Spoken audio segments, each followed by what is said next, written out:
यार आज ना क्रिकेट पे वीडियो बनाने का दिल नहीं था कर। मैंने कहा आज कोई डिफरेंट टॉपिक पे वीडियो पर। मैं देख रहा था अपना टिकटॉक का फीड, तो उसके अंदर भाई एक वीडियो आई मेरे सामने, नाम सामने आया ज़ोहरान ममदानी। मैंने कहा यार बार बार इसकी वीडियोस मेरे सामने आ रही हैं, ऐसा क्या हुआ है ज़ोहरान ममदानी? आगे भी भाई मेयर सेलेक्ट होते हैं न्यूयॉर्क सिटी के, हर सिटी के होते हैं, तो ये ऐसी ख़ास बात क्या है ज़ोहरान ममदानी की? मैंने कहा इसके बारे में ज़रूर सर्च करते हैं, देखते हैं इसके बारे में।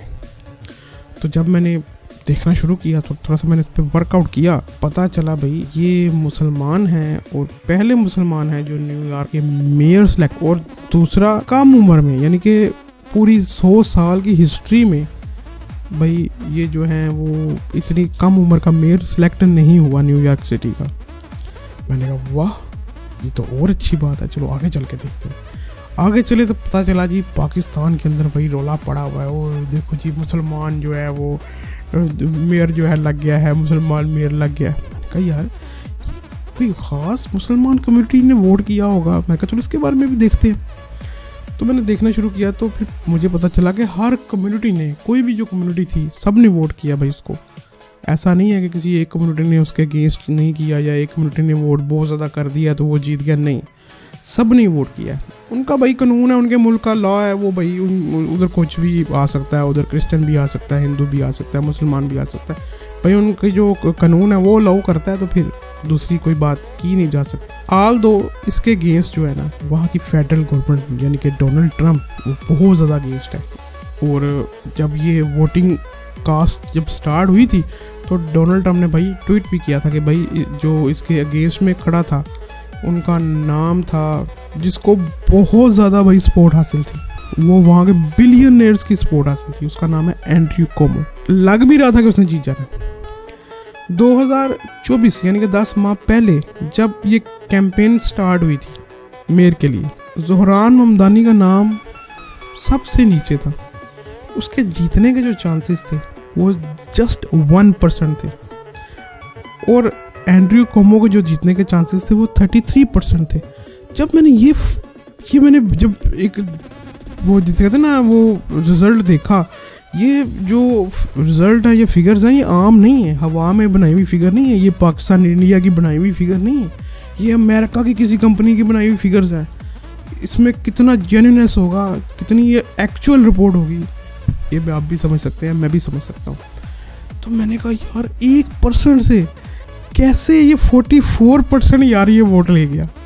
फिर मैंने कहा इसकी पॉलिसीज़ को देखते हैं थोड़ा सा, इसकी जो, अब मैं ये नहीं देख रहा हूँ कि वहाँ मुसलमान जीत गया तो क्यों जीत गया, वहाँ मैं एक बात वही कर रहा हूँ, रिपीट कर रहा हूँ इस बात को कि हिंदू भी जीत सकता था, क्रिश्चियन भी, कोई भी कम्युनिटी, उनका लॉ अलाउ जो है ना, उनका जो कानून है, लॉ है, वो अलाउ करता है भाई, कोई भी कम्युनिटी का आ सकता है। तो इतनी कोई बड़ी बात नहीं है कि मुसलमान मेयर आ गया है तो भाई क्या बात है, बड़ी जना के वो पाकिस्तान को वो कोई सपोर्ट मिलेगी। अगर देखा जाए तो डोनाल्ड ट्रंप जो है ना वो इसके बहुत अगेंस्ट है, और पाकिस्तान का किसी भी बंदा, कोई भी सियासतदान अगर उसने इसके हक में ट्वीट किया ना तो भाई फिर वो जो डोनाल्ड ट्रंप बोलता है ना, वेरी ब्यूटीफुल प्लेन्स, 7 प्लेन्स जो पाकिस्तान ने गिराए हैं, उसने कहना छोड़ देना है। तो यही एक एज है जो हमें मिलता है, जो हर जगह पे जाके जो डोनाल्ड ट्रंप बोलता है, 7 प्लेन, बड़े खूबसूरत प्लेन पाकिस्तान ने गिराए। तो इसलिए भाई पाकिस्तानी गवर्नमेंट इतना इसको नहीं हाइप देगी, खामोश रहेगी इस बात पे कि क्योंकि डोनाल्ड ट्रंप इसके बहुत ज़्यादा अगेंस्ट है। आल दो सिंध गवर्नमेंट ने इस पे ट्वीट किया। अब वो क्यों ट्वीट किया इस पे बात करते हैं। अब आपको पता है कि पीपल्स पार्टी का एक मंशूर है, रोटी कपड़ा और मकान। जैसा कि मैं कह रहा था कि मैंने इस चीज़ को देखा कि ऐसा क्या भाई जो है वो ज़ोहरान ममदानी ने अवाम को बताया है, वहाँ पे वोट ऐसे नहीं मिलना, आए तो आपने कहा जी रोटी कपड़ा मकान वोट मिल गया, वहाँ आपको करना भी पड़ेगा।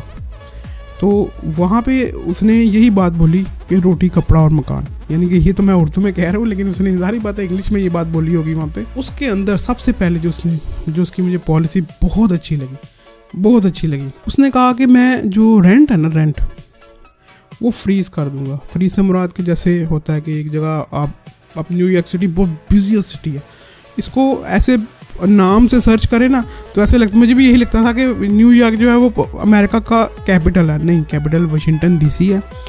ये फाइनेंशियल कैपिटल है, यानी कि इतनी बड़ी फाइनेंशियल मार्केट है न्यूयॉर्क। वहाँ रातों को भी लोग नहीं सोते, वो रातों को भी जाग रहे होते हैं। वो पूरा 24 घंटे जो है ना न्यूयॉर्क जाग ही रहा होता है। तो इसलिए उसको बोलते हैं भाई फाइनेंशियल कैपिटल ऑफ यूएस जो है ना वो न्यूयॉर्क है। तो वहाँ पे किराए बहुत बढ़ गए हुए हैं, जो फ्लैट के किराए हैं, घरों के किराए हैं, बहुत बढ़ गए हुए हैं इस वजह से, क्योंकि वहाँ अब आबादी जैसे जैसे बढ़ रही है तो सिटी तो भाई छोटा है ना, उसने तो उतना ही रहना, उसने तो बढ़ना नहीं है वक्त के साथ साथ। इसकी वजह से किराए बहुत बढ़े। उसने एक आवाज़ दी, भाई जो किराए है ना वो मैं फ्रीज करूँगा, मतलब कि फिक्स कर दूंगा कि इससे ज़्यादा कोई किराया चार्ज नहीं कर सकता अपने फ्लैट का या अपनी बिल्डिंग का, या वट एवर जो भी हो। उसके बाद कहा जी मैं मुफ्त बस सर्विस जो है ना वो न्यूयॉर्क में चलाऊँगा। तीसरी चीज़ उसने कहा जी भाई ग्रोसरी, जो ग्रोसरी है ना मैंने उस चीज़ को सस्ता करना है। अच्छा, ये वो बातें हैं जो पीपल्स पार्टी करती रही है यहाँ पे, रोटी कपड़ा और मकान। तो वही बातें जनाब शायद उसने पढ़ी हुई थी, कोई पीपल्स पार्टी का मंशूर पढ़ा हुआ था उसने, न्यूयॉर्कियन जो है भाई उनको सेल कर दिया ये। अब मुझे तो उम्मीद है कि भाई उसने कर जाना है। उसकी बात ये है कि वहाँ पे जो लोग इस तरह तो थोड़ी हैं जो पाकिस्तान में है कि भाई पहले बात कर लेंगे, बाद में कहेंगे भाई हमसे तो होता ही नहीं है, हम कर ही नहीं सकते। तो उसने कहा जी मैं ग्रोसरी जो है ना वो सस्ती करूँ। तीसरे नंबर पे उसने भाई एक बात बोली, मैंने कोई यूनिवर्सल जो है ना चाइल्ड केयर बनाना है। अब इसमें मुझे ज़्यादा इल्म तो नहीं है इसमें क्या काम होने वाला है, लेकिन उसने कहा जी मैं यूनिवर्सल जो है ना वो चाइल्ड केयर बनाऊंगा। अच्छा, इसके बाद एक चीज़ और, जो इनकम टैक्स है ना वो मैंने लगा देना है बड़े बिजनेसमैनों के ऊपर। आई थिंक जिनका एनुअल इनकम 1 मिलियन है या 10 मिलियन है, इससे ज़्यादा होगी, मैंने भाई उसको ठोक देना है, भाई टैक्स ज़्यादा ठोकना है। और उसी से जो पैसे निकालूंगा तो मैं निचली जो है ना पब्लिक उसे रिलीफ दूंगा। यार ये बात बहुत अच्छी है। इससे पहले कैनेडियन जो प्राइम मिनिस्टर थे उन्होंने भी, ये जो प्रीवियस प्राइम मिनिस्टर है, मुझे अब इसका नाम ज़हन में नहीं आ रहा उनका, अगर आपके ज़हन में है तो मुझे भाई कमेंट सेक्शन में बताना। अभी वो छोड़ गए, रिज़ाइन दे गए हुए हैं। उन्होंने ये बात बोली थी कि मैं जो वहाँ की जो लीड क्लास है उस पर टैक्स लगा के मैं लोअर क्लास को जो है ना वो रिलीफ दूँगा। इसके बाद जो है जी लेबर तबका, उसके लिए उसने कहा जी मैं $30 पे जनाब ये जो है ना मिनिमम वेज मैंने ले आनी है।